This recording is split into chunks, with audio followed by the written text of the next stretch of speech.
UKలో 1 year masters. No IELTS required up to 5 years visa. High visa success rate. BRS working president KTR ను విమర్శించే క్రమంలో ప్రముఖ సినీ నటులు నాగార్జున, సమంత, నాగచైతన్యపై తెలంగాణ మంత్రి కొండా సురేఖ చేసిన అభ్యంతరకర వ్యాఖ్యలపై నలువైపుల నుంచి విమర్శలు వెల్లువెత్తుతున్నాయి.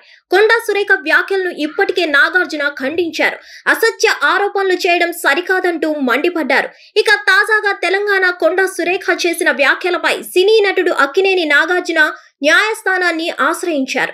నాంపల్లి కోర్టులో పరువు నష్టం, క్రిమినల్ కేసులు వేశారు. కొండా సురేఖ తమ కుటుంబ పరువు ప్రతిష్టలను దెబ్బతీశారని పిటిషన్ వేశారు. ఈ పిటిషన్ పై కోర్టు విచారణ జరపనుంది.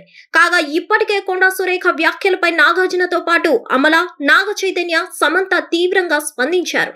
అంతేకాకుండా వీరికి సపోర్ట్ గా సినీ ఇండస్ట్రీనే కదిలి వచ్చింది. ఉన్నత స్థానంలో ఉండి ఇలాంటి నిరాధార ఆరోపణలు చేయడంపై అసహనం వ్యక్తం చేశారు.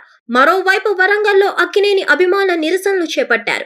అక్కినేని నాగార్జున కుటుంబంపై మంత్రి కొండా సురేఖ చేసిన వ్యాఖ్యలకు నిరసనగా పాపయ్యపేట చమల్లో నిరసనకు దిగారు. కొండా సురేఖ దిష్టిబొమ్మను దగ్ధం చేశారు నాగార్జున అభిమానులు. కొండా సురేఖ వ్యాఖ్యలపై టాలీవుడ్ నటులు మండిపడుతున్నారు. ఇప్పటికే కొండా సురేఖ తన వ్యాఖ్యలను వెనక్కు తీసుకుంటున్నట్లు చెప్పారు.